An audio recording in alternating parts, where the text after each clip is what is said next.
नमस्कार दोस्तों, मैं हूं अनिल सर और आप पढ़ रहे हो संख्या पत्ती।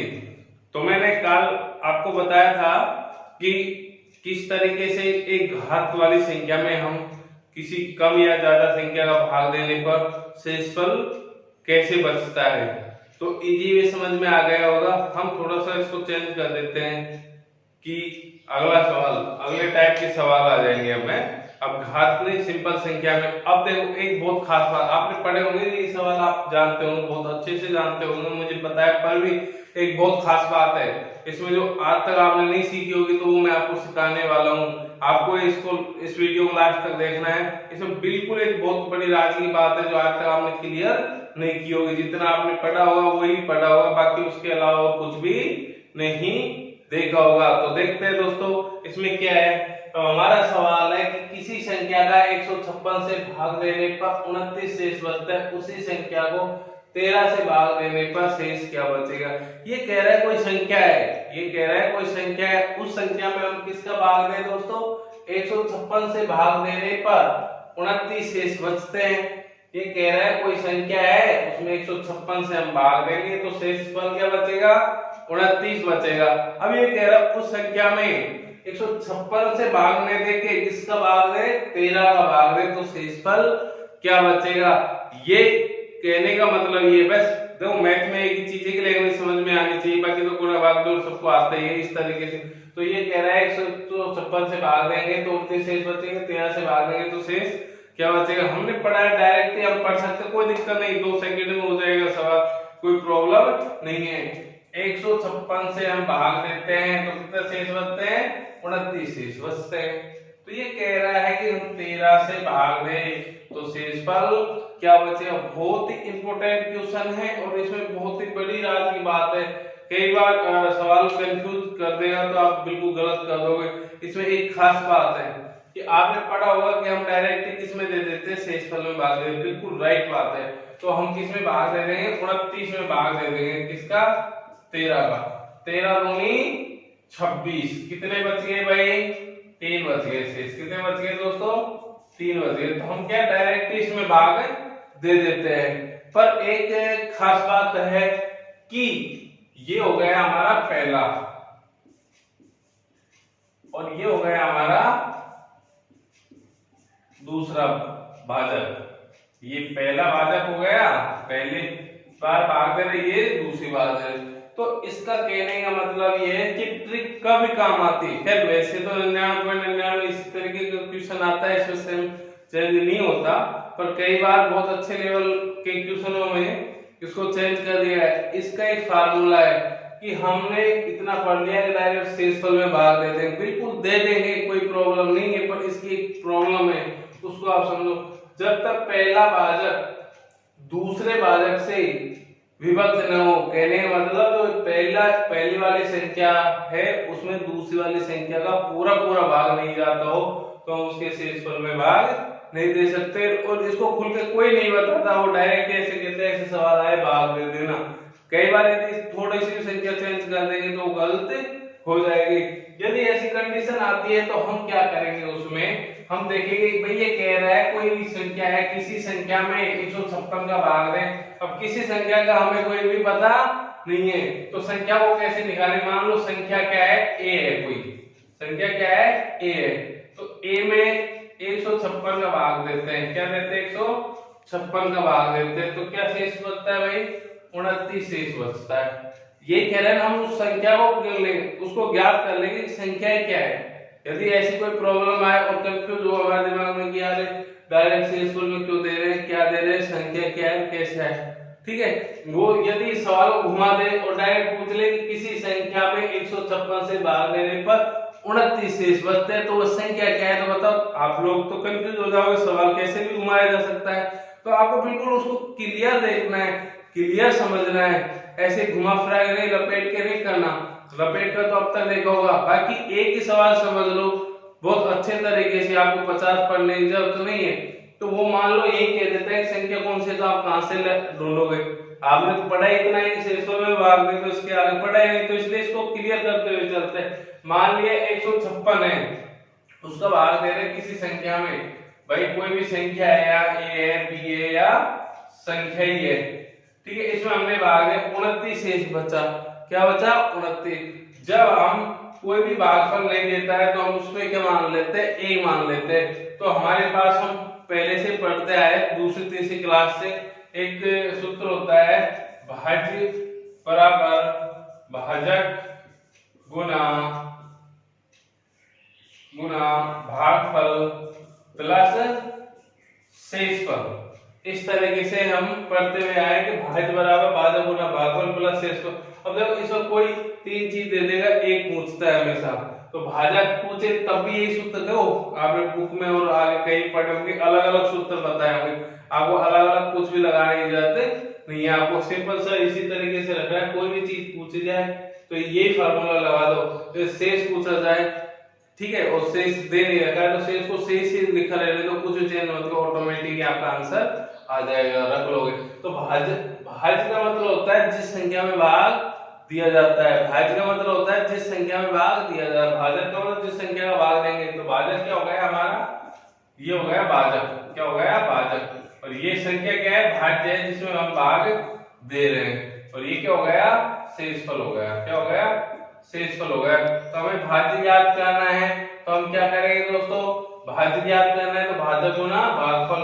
भागफल क्या है 156, क्या है दोस्तों 156 गुना भागफल क्या है एक, क्या है जब भी कोई भी भागफल नहीं दिया होगा तो एक मान ले, प्लस शेषफल क्या है 29।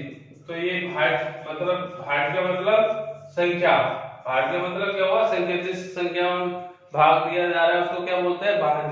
तो संख्या हमें ज्ञात करनी है और तो 156, एक हम 156 प्लस 29 कर लेंगे, कितने आ जाएंगे दोस्तों 185, क्या आ जाएंगे 156 में वो संख्या कौन सी है 185, कौन सी है दोस्तों 185 है। 185 में हम 13 का भाग देंगे, 13 एकम 13, कितने बच गए दोस्तों 5, कितने बच गए 5, 5 उतार लिया, 13 चौका 52, 13 चौका 52, कितने शेष बच गए 3, कितने बच गए दोस्तों 3 बच गए शेष, कितने बच गए 3 बच गए।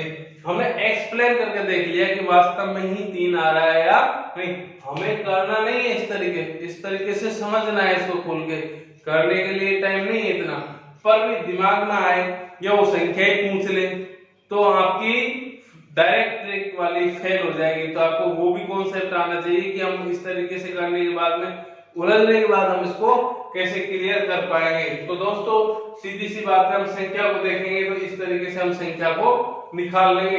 बाकी हमें इस तरीके से इतना ज्यादा घूमना नहीं है, हमें सिर्फ इसको समझना है, इसको समझना है। हमारे दिमाग की थ्योरी आती है कि भाई वो संख्या कौन सी है, तो इस तरीके से संख्या निकाल लेंगे। बाकी हम इस तरीके के सवाल में ऐसे करेंगे कि दिए गए शेषफल में भाग दे देंगे डायरेक्टली, जो भी शेषफल दिया हुआ होगा हाँ उसमें हमें भाग दे देंगे डायरेक्टली, किसका दूसरी संख्या का, दूसरी संख्या का। पहली संख्या तो 156 थी, दूसरी क्या आ जाएगी 13, दूसरी क्या आ जाएगी 13। तो शेषफल क्या था यहाँ पे दोस्तों 29, और 29 में किसका भाग देंगे 13 का, तो 13 दूनी 26, कितना शेष बचा 3, कितना बचा दोस्तों 3 शेषफल बच गए। इस तरीके से हमें सिर्फ समझना था कि संख्या कैसे है, क्या है, कौन सी संख्या जिसमें हमने भाग दिया है। तो उसका क्या माइंड में बिल्कुल क्लियर होना चाहिए, इस तरीके से नहीं होना चाहिए कि यार कौन सी थी क्या है कैसे भाग दे दिया इस तरीके से।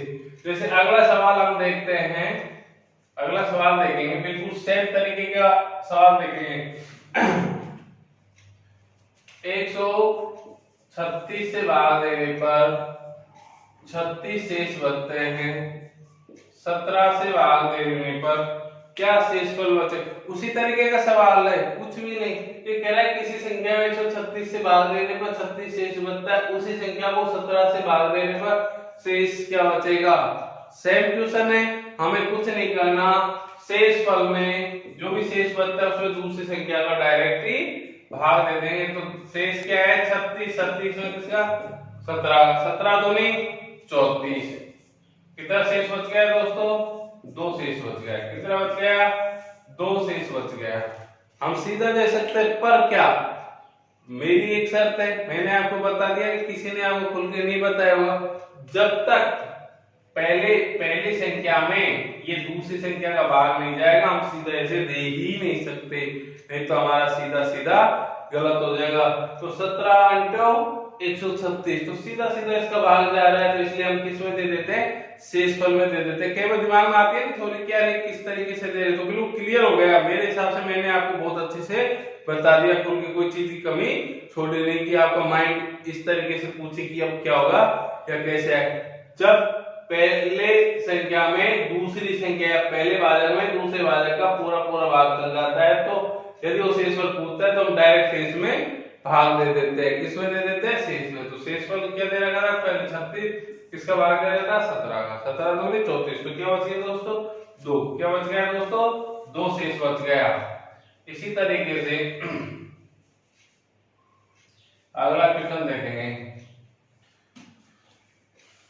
195 में से भाग देने पर 47 शेष बचते हैं, उसी संख्या को 15 से भाग देने पर क्या शेष बचेगा।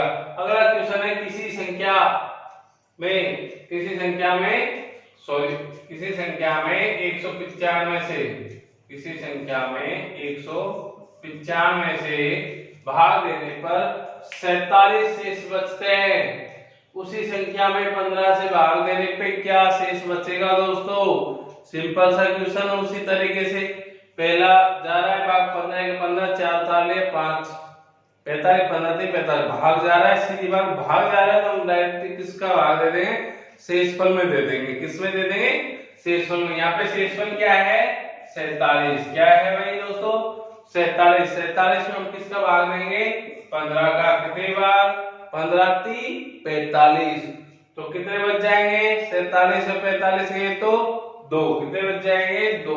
तो यहाँ पे शेषफल क्या हो जाएगा, 2 शेषफल आ जाएगा। क्या आ जाएगा दोस्तों, 2 शेषफल आ जाएगा। तो मुझे विश्वास है कि आप बहुत अच्छे से इसको समझ गए होंगे और आराम से इस टाइप का कोई भी क्वेश्चन आएगा तो कोई भी कंफ्यूज होने की जरूरत नहीं होगी। ठीक है दोस्तों, अब आगे चलते हैं, हम इसी सवाल को थोड़ा सा चेंज करते हैं। अगला देखेंगे,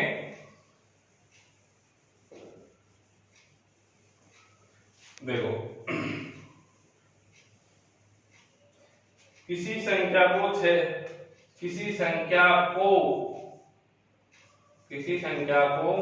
6 से भाग देने पर 3 शेष प्राप्त होते हैं, उसी संख्या के वर्ग को 6 से भाग देने पर शेष बचेगा। सिंपल सा है, उसी तरीके का है, सेम, उसमें कुछ भी नहीं, थोड़ा सा चेंज किया उसने। डायरेक्ट क्या किया है, थोड़ा सा उसी संख्या का हमने भाग दे दिया। कह रहा है कोई संख्या है, मैंने कहा आप संख्या यहाँ पे रख लो, संख्या रख लो, x y कुछ भी रख लो। ये संख्या इसमें 6 का भाग दे रहे तो शेष कितना बच रहा है, 3। क्या बच रहा है, 3 बच रहा है। फिर कह रहा है ये संख्या है, इसका वर्ग कर दो। भाई संख्या का क्या कर दो, वर्ग कर दो। तो पहले संख्या तो देखें कि संख्या कौन सी है, भाई संख्या देखेंगे उसके बाद ही करेंगे। तो मैंने कहा जब भी कोई भागफल नहीं दिया होता है तो क्या मान लेते हैं, 1। तो 6 कम 6 प्लस 3, 6 कम 6 प्लस 3, तो कितने, वह संख्या क्या आ गई दोस्तों, 9। वह संख्या क्या आ गई, 9। मान लिया भाई वो संख्या क्या थी, 9। तो 9 में 6 का भाग देंगे तो कितना शेष बचे, 3। तो बात तो सही है, भाई बात तो ये सही कह रहा है।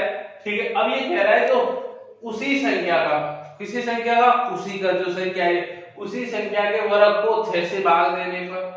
ठीक है दोस्तों, हम उसी संख्या के वर्ग का 6 का भाग दे देते हैं, देखते हैं क्या बचेगा।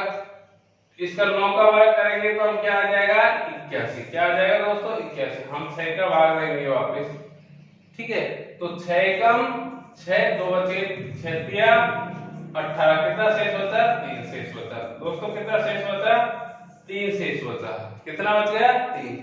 तो डायरेक्टली यदि कभी किसी संख्या में भाग दिया जाता है और उसके वर्ग में पूछा जाता है तो जो पहले ही शेष बच रहा है वही शेष बचेगा।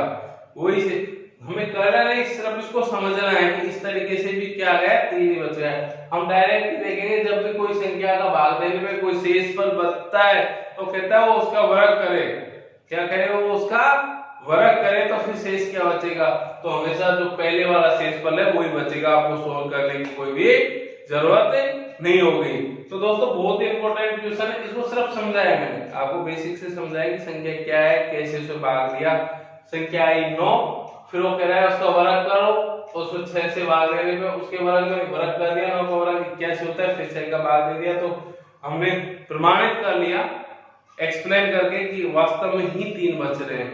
तो इसलिए हमें ये नहीं करते हुए हम डायरेक्टली क्या करेंगे, जब भी इस तरीके का कोई भी सवाल आता है तो डायरेक्टली हम उसको बता देंगे कि जो पहले शेषफल बच रहा है वही अब बचेगा। ठीक है दोस्तों, आगे का कल बताऊंगा, और मुझे विश्वास है आपके लाइक वगैरह शेयर कमेंट से पता चल रहा है कि आपको बहुत अच्छे से समझ में आया। भाई कोई भी प्रॉब्लम है तो आप एक्सप्लेन कर सकते हो, मुझे कमेंट बॉक्स में कमेंट करके बता सकते हो। बाय दोस्तों।